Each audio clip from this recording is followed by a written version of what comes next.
सदानंद पति। और भारत में अब गिरफ्तार होने के लिए आपको कुछ होने की आवश्यकता नहीं है, इतना ही प्रमाण काफ़ी है कि आप एक सच्चे भारतीय हैं। भाई और बहनों, आप निरंतर मुझे देख रहे हैं और पल पल न्यूज़ के माध्यम से मैं खुशबू अख्तर जी का धन्यवाद दूंगा, तमाम और अन्य चैनलों को भी धन्यवाद दूंगा जो कल से लगातार रात के 1 बजे से मेरे साथ लगे हुए हैं। मैं पूरी रात जगा हूँ, आप देख सकते हैं।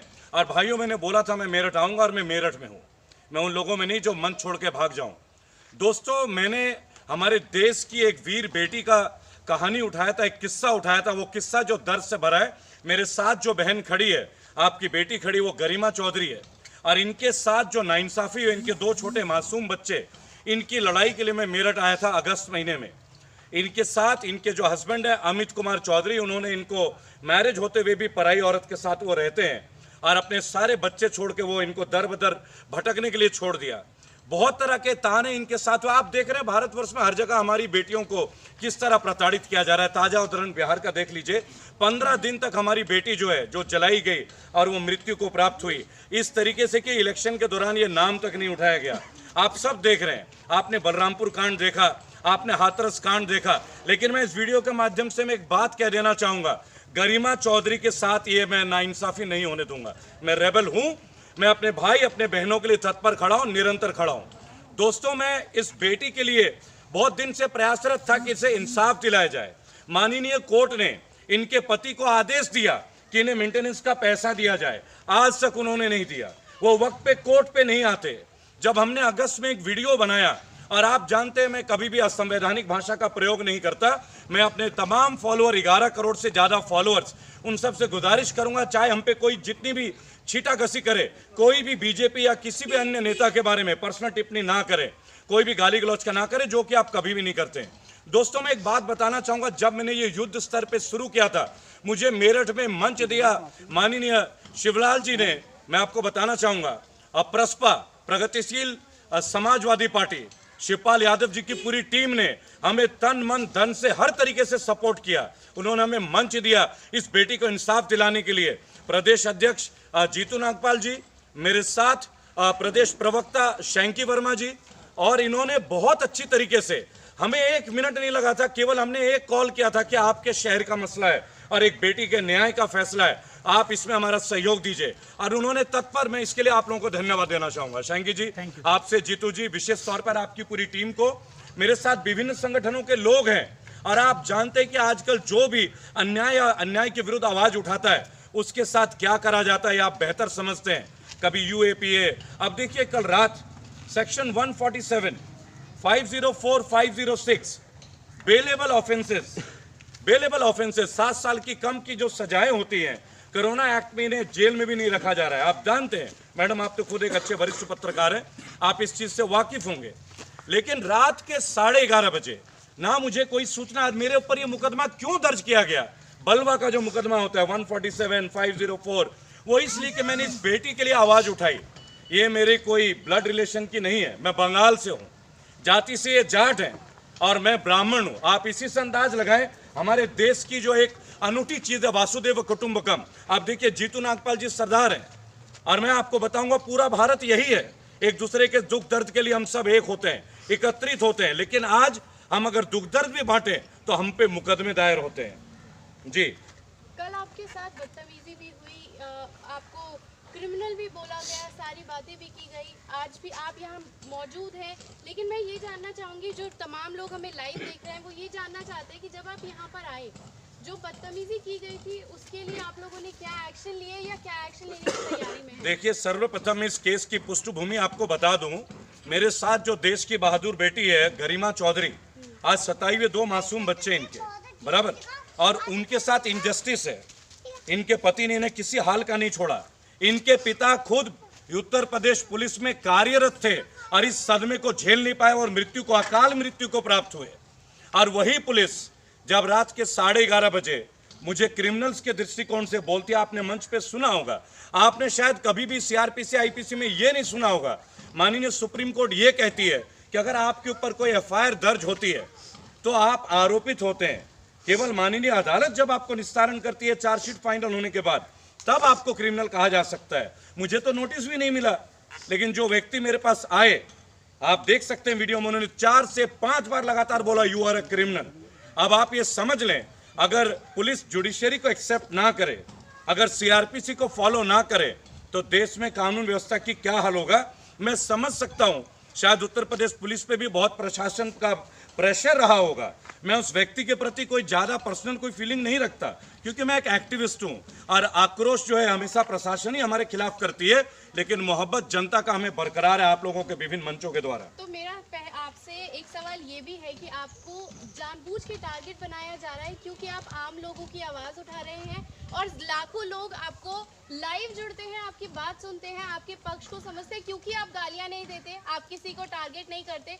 तो क्या यही सज़ा आपको मिल रही है जिसकी चलते बेटी की आवाज़ उठाने के लिए आपको ये सज़ा मिल रही है? देखिए, ये छोटा सा जो लड़का है, बच्चा है, क्या उम्र है जो ये अपने बाप से महरूम है? इसकी क्या गलती है? अगर कोई व्यक्ति अपनी पत्नी को छोड़ दे और किसी पराई स्त्री के साथ रहने लगे, वो भी हिंदू मैरिज एक्ट में और डिवोर्स लिए बगैर, क्या यह संवैधानिक नहीं है? आप ये देखें, माननीय कोर्ट ने उन्हें मेंटेनेंस का ऑर्डर दिया। अमित कुमार चौधरी बड़े बड़े गाड़ियों में घूमते हैं, वीआईपी नंबर है रॉयल एनफील्ड बुलेट के, और कोर्ट में देते हैं लिख के कि मेरे पे कोई प्रॉपर्टी नहीं है। गरिमा जी के नाम से वो एक कंपनी रजिस्टर्ड करते हैं।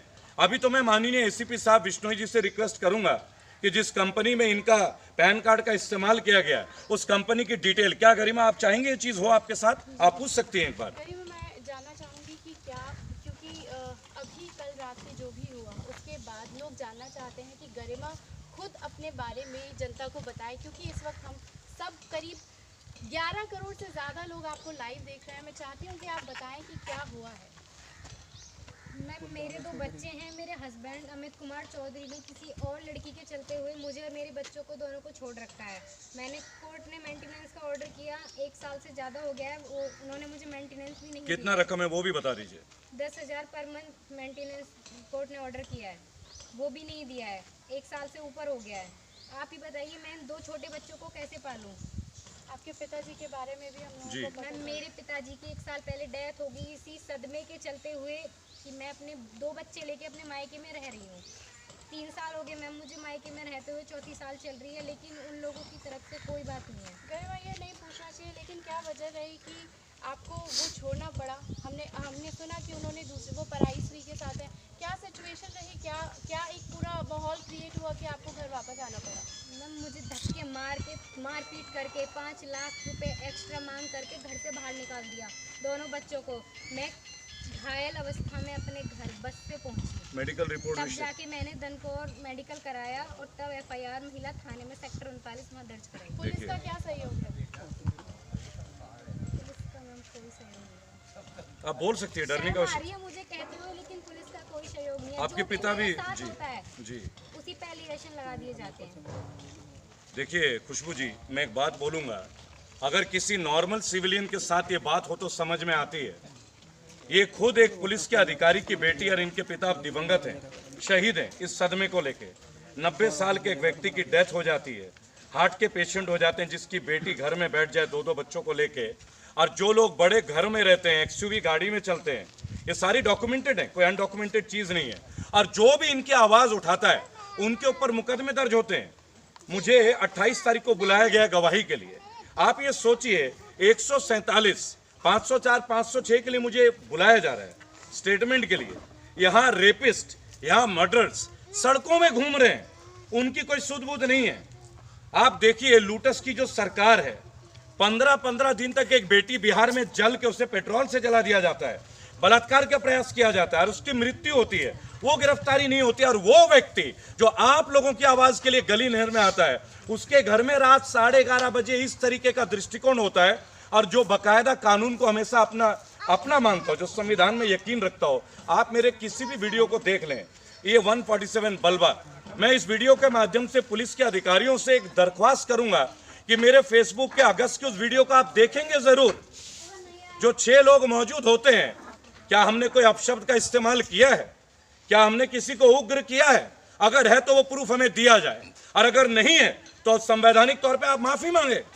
और उस व्यक्ति के बारे में मैं पूछना चाहूंगा, जो पुलिस का अधिकारी मुझे अरेस्ट करने आते हैं, उन्होंने कौन सी पढ़ाई की कानून की, जो एक आरोपित को क्रिमिनल के नाम पे बुलाया जाता है मेरे मोहल्ले में, मेरे मान सम्मान को ठेस पहुंचाई जाती है। आपने देखा होगा पिछले 1 हफ्ते पहले मुझे यंग इंडिया आइकॉन अवार्ड के द्वारा नवाजा गया। एक गोल्ड मेडलिस्ट, एक देश विदेश में अपने राष्ट्र का नाम संबोधित करने के लिए जो व्यक्ति होता है, जिसे यूथ इंडिया आइकॉन अवार्ड से नवाजा जाता है 2020 में, जिसके फास्टेस्ट 1 लाख फॉलोअर होते हैं फेसबुक में, जिसके वीडियोस 29 मिलियन व्यूज के मिनिमम जाती नहीं है, जो मध्यम वर्ग के लिए आवाज उठाता है, उसे क्रिमिनल बोला जाता है। तो आप ये सोच ले न्याय और कानून प्रणाली का जो सिस्टम है वो कैसा है। हाँ, मैं एक बात अवश्य बोलूंगा कि बिश्नोई जी से फोन पे मेरी भी कल रात बात हुई थी, जो एसीओ सर हैं, उन्होंने इनको तत्काल प्रभाव में जो भी आयु आए थे उनको उन्होंने कहा ये बात कि नहीं आप उन्हें मत लाइए, उन्हें आने दीजिए। लेकिन आप एक बात सोचे, क्या आप अपने अधिकारियों से पूछते नहीं है? क्या आपको नोटिस मुझे देना नहीं चाहिए था सेक्शन 147, 504 और 506 के लिए? क्या ये इतने बड़े ऑफेंसेस हैं?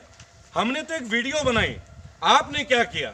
आप लोगों का मनोबल गिरा रहे हैं। देखिए, पुलिस का मैं बहुत सम्मान करता हूं, आप हैं तो हम लोग हैं, कानून व्यवस्था है, लेकिन आप ये तय तो कीजिए कि जो लोग कानून के लिए हितकारी हैं और जो इनकी जैसे बेटियों के लिए जिनका पूरा जीवन बर्बाद हो गया, इनके लिए आपकी जिम्मेदारी नहीं बनती क्या? क्या कभी अमित कुमार को आपने पकड़ा है? क्या कभी अमित कुमार को पूछा गया कि कोर्ट के आदेश के बावजूद मेंटेनेंस क्यों नहीं है? देखिए, 28 जनवरी की डेट लगती है, 28 जनवरी की डेट है ना। आप न्याय व्यवस्था को देखिए, इतने दिन से मेंटेनेंस का ऑर्डर है, उसकी तारीख पड़ती है 28 जनवरी, और 8 अगस्त में मेरा एक वीडियो बनता है, तो मेरे को 28 नवंबर को तलब किया जा रहा है। यानी जिसको कोर्ट ने ये तक कह दिया कि आप इनको पैसे दीजिए 10,000 रुपये महीने का, अगर फेल होंगे तो 12,000 रुपये भी देना पड़ेगा, वो भी डॉक्यूमेंटेड है। आप समझ रहे हैं? उसके लिए 28 जनवरी तक का डेट है, और मेरा अगस्त से है। अगस्त 2020 में मैंने एक वीडियो आप लोगों के सामने मेरठ में, जिसमें शिवपाल यादव जी की पूरी टीम, प्रगतिशील समाजवादी की पूरी टीम, मेरे युवा साथी, मेरे अनुज शैंकी वर्मा, मेरे बड़े भाई जीतू नागपाल जी, इन सब ने हमें सहयोग दिया। हमने एक पीसफुल रिप्रेजेंटेशन दिया, जिसमें इंडियन नेशनल लोकदल के किसान प्रकोष्ठ के राष्ट्रीय अध्यक्ष राम मेहर सिंह गुज्जर, विभिन्न जाति के विभिन्न धर्म के हिंदू करार हुसैन साहब, स्टूडेंट फेडरेशन के माननीय प्रेसिडेंट, हिंदू मुस्लिम सिख ईसाई, सारे लोगों ने इसको सपोर्ट किया है। एक तरह से भारत है हमारे साथ। उसके बावजूद 8 अगस्त 2020 में मेरे एक वीडियो के लिए मेरे घर में इस तरह से पुलिस भेजा जाता है जैसा मैं कोई नोटोरियस क्रिमिनल हूं, जैसा मैं कोई मर्डर हूं, और मुझे तो क्रिमिनल बोल दिया जा रहा है। वो डॉक्यूमेंटेड है, मेरे फेसबुक के वीडियो में आप देख सकते हैं, पूरे इंडिया में वायरल है। 1 घंटा में 6,500 शेयर हैं, आप समझिए, और 5 लाख लोगों की आपत्ति 1 घंटे में आती है। उसके बावजूद आज अमित कुमार कहाँ है? क्यों नहीं अमित कुमार को तलब किया जाता है? क्यों नहीं? कौन देगा गरिमा को जस्टिस? क्या हम इस तरह से कानून व्यवस्था को 15 साल देखें, या हम इंतजार करें कि कब गरिमा भी अपने पर तेल छिड़क के अपने जीवन का आत्मदाह कर ले? जिसके पिता नहीं रहे, आर्य आमदनी का कोई स्रोत नहीं है, अगला बंदा है रॉयल एनफील्ड बुलेट में VIP नंबर लेकर अमित कुमार चौधरी जी घूम गए। अमित जी, आप चाहे मेरे पीछे कैसे भी लग जाएं, और आपकी माता जी ओमवती जी, जिन्होंने मेरे खिलाफ कंप्लेन किया है, माता जी आपके भी बच्चे होंगे, आपको कुछ तो समझना चाहिए कि मानवता का परिचय क्या है। आप ही के पोते पोती हैं, आपने भगाया इनका मेडिकल, कोर्ट का आदेश का पालन नहीं करती है। कभी मेरे ऊपर मुकदमा दर्ज कर रहे हैं भाई? अरे मैं कोई यहाँ का थोड़ी हूँ। अब तो मुझे भी दर्द होता है बोलने का कि मैं हूँ कहाँ का। भाई हम बंगाल के हैं, पैदा मैं झारखंड में हुआ, मैं यहाँ तो पैदा हुआ नहीं। श्रद्धानंद बराबर, आप किस तरीके से एक सोशल एक्टिविस्ट को इस तरह से नोच रहे हैं रातों रात? ये तो एक डर खौफ उत्पन्न किया जा रहा है कि कोई भी प्रशासनिक कमजोरियों के बारे में बोले, उन्हें उठा के जेल में डाल दिया जाए। देखिए, हम इस बैड गवर्नेंस के खिलाफ हैं। आपको मुकदमे लगाने लगाइए, हम मजबूती से लड़ेंगे, लेकिन हम सड़कों में भी आएंगे, लेकिन पीसफुल तरीके से। मेरा प्रेजेंटेशन में दोबारा पुलिस के बड़े अधिकारियों को और उस IO साहब को एक बात जरूर बोलूंगा। आपने कल कहा था कि आपके पास मेरा वीडियो है। मेरे भाई, आप भी शायद सरकारी ड्यूटी करते होंगे, हम तो आपके लिए भी वीडियो बनाते हैं। जब पुलिस महकमे की पेंशन को बंद कर दिया गया, हम इसके लिए भी आवाज उठाते हैं। फौजियों को पेंशन नहीं है, हम इसके लिए भी आवाज उठाते हैं। नेताओं को पेंशन मिलता, हम इसके खिलाफ आवाज उठाते हैं। हमारी आवाज है क्या?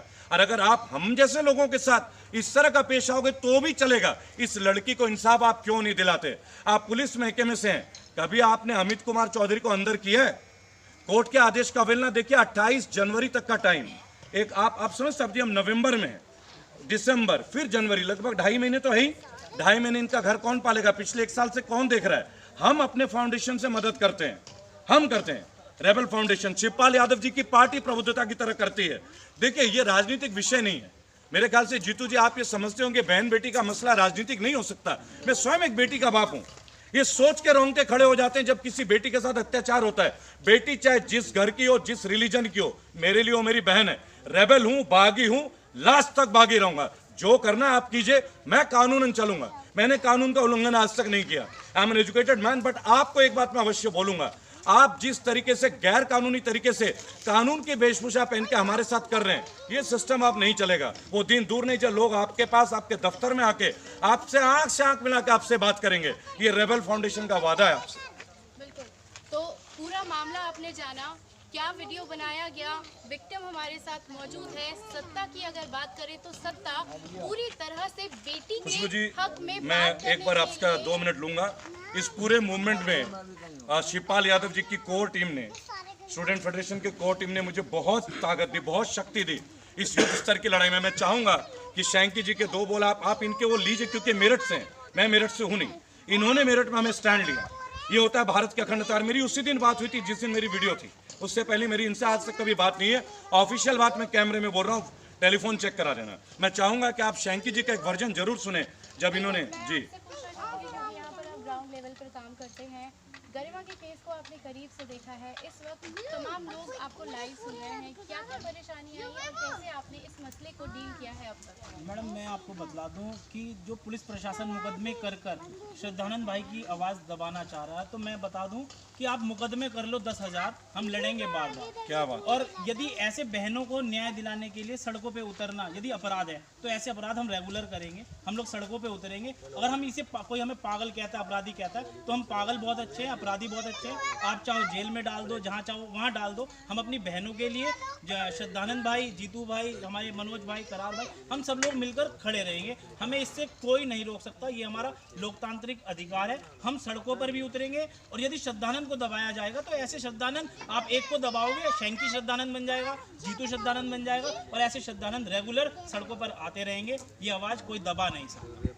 बिल्कुल, आप देख सकते हैं ये वो लोग हैं जो ग्राउंड लेवल पर उतर के गरिमा के लिए काम कर रहे हैं। जस्टिस की बात गरिमा के लिए हो रही है, तमाम चीज़ों के लिए बात हो रही है। लेकिन बात वही आती है जब सत्ता से सवाल पूछा जाता है या सत्ता से कहा जाता है कि सत्ता बेटियों को न्याय दीजिए, तब वो चुप्पी साध लेती है या अपनी पावर्स का पूरा फायदा उठाकर श्रद्धानंद जैसे तमाम लोगों को दबाने की कोशिश करती है। हमने सारा मुद्दा आपके सामने लाइव रख दिया है ताकि रिकॉर्ड में ये शामिल हो और आपको पता रहे कि कब क्या हुआ था और क्यों इस तरह के एक्शंस पुलिस के द्वारा लिए जा रहे हैं, ताकि बेटियों के लिए आवाज उठाने वाले आगे ना आए, उन्हें डराकर दबाने की कोशिश है। हम अगले मुद्दे में अगली चीजों के साथ फिर से जुड़ेंगे। और आप अगर जाते जाते कुछ कहना चाहें तो जरूर। देखिए, मैं एक बात आपसे बोलूंगा, ये रेबल फाउंडेशन बेसिकली क्या है। मध्यम वर्ग परिवार से संबंध रखता हूँ। रेबल कब बनते हैं हम, बट हम लोग रेबल एक कॉज के साथ हैं। हम बागी जरूर हैं, पर हमारे पास एक कारण है। हमारे पास कारण है किसान, हमारे पास कारण हमारी बहन बेटियां। पिछले 9 महीने में लॉकडाउन में मेरे फाउंडेशन के तमाम लोगों ने हर मोर्चे पे प्रसपा के साथ कंधे से कंधे मिला के काम किया है। स्टूडेंट फेडरेशन के करार जी के साथ हम हर जगह काम करते रहे। हमने पुलिस के साथ कंधे से कंधे मिला के काम किया। मैं ये आशा जरूर करूंगा कि कोई एक पुलिस के अधिकारी ने अगर कुछ गलत कर दिया तो इससे पुलिस का पूरा सिस्टम खराब नहीं हो जाता। मैं बिश्नोई जी आपको इस वीडियो के माध्यम से पुनः आग्रह अवश्य करूंगा कि चाहे हमारे लिए आप जो भी सोचें, ये तो आपका एक दृष्टिकोण है, पर आप एक बार अवश्य ये सोचें कि हम अपने वीडियो के माध्यम से इंसाफ की बात करते हैं। मेरे साथ कोने में जो मेरे भाई हैं त्यागी जी, ये भारतीय किसान यूनियन के, मैं आपको बताना चाहूंगा, और ये बुलंदशहर से। त्यागी जी, मैं चाहूंगा मेरे दर्शकों का आप एक बार अभिवादन करते जो मेरे ऑडियंस है। ये त्यागी जी युवा कोरोना काल में इन्होंने अपने गांव को स्वयं से लॉक किया था, सैनिटाइज किया था, और 3 महीने लगातार मजदूरों को खाना खिलाया। आज किसान, आज हमारे सारे धर्म जाति के लोग एक साथ हैं। मुद्दा गरिमा चौधरी के इंसाफ का है। रेबल जैसे लोग जेल जाते रहेंगे, आते रहेंगे, कुछ नया नहीं है, कुछ भी नहीं है। लेकिन जो लोग इस मंच को देख रहे हैं, एक बात मैं बोलूंगा, सोशल मीडिया में अगर आप लोग हैं और आप लोगों के आशीर्वाद से, सपोर्ट से मैं इस मुकाम तक पहुंचा हूं, फास्टेस्ट 1 लाख फॉलोअर्स, ये आप लोगों की देन है। 11 करोड़ लोग हमारी टीम में, आप लोगों की देन है। आवाज बुलंद कीजिए, वीडियो को शेयर कीजिए, रिट्वीट कीजिए, सीएम साहब को भेजिए। सवाल गरिमा चौधरी के जस्टिस का है। मेरे साथ जो हुआ वो व्यक्तिगत, उन्होंने जो भी किया, मैं उसके लिए उन अधिकारियों को भी क्षमा कर दूंगा। क्योंकि देखिए, क्षमा वीरस्य भूषणम, हम इस बात में यकीन करते हैं। लेकिन अगर हमारी बहन बेटियों के साथ अत्याचार होगा, क्षमा का छ भी नहीं मिलेगा, ईंट का जवाब पत्थर से ही मिलेगा। जय हिंद, जय भारत। शेयर कर दीजिए। ऐसा मैम, एसओ साहब ने तो बहुत अच्छे से बात किया, लेकिन इतने जल्दी उन्होंने मेरे को 28 तारीख को स्टेटमेंट के लिए बुला लिया। तो अच्छा, उसमें एक नई बात आई, इतना मतलब स्ट्रेंज बात था कि ऐसे नहीं। जी जी जी जी भाई, जैसा आप चाहें, मालिक हैं आप। मीडिया माई बाप है गुरु। कैसा था? ठीक था गुरु? मेरे ख्याल से सही पॉइंट्स कवर हो गए सारे, है ना? सारे लोग अच्छा बोलते हैं, हाँ तो बोलते ही हैं भाई। भाई सैंकी भाई जो है ना, सपोर्ट करेगी हम लोग। जब मेरे आपको यकीन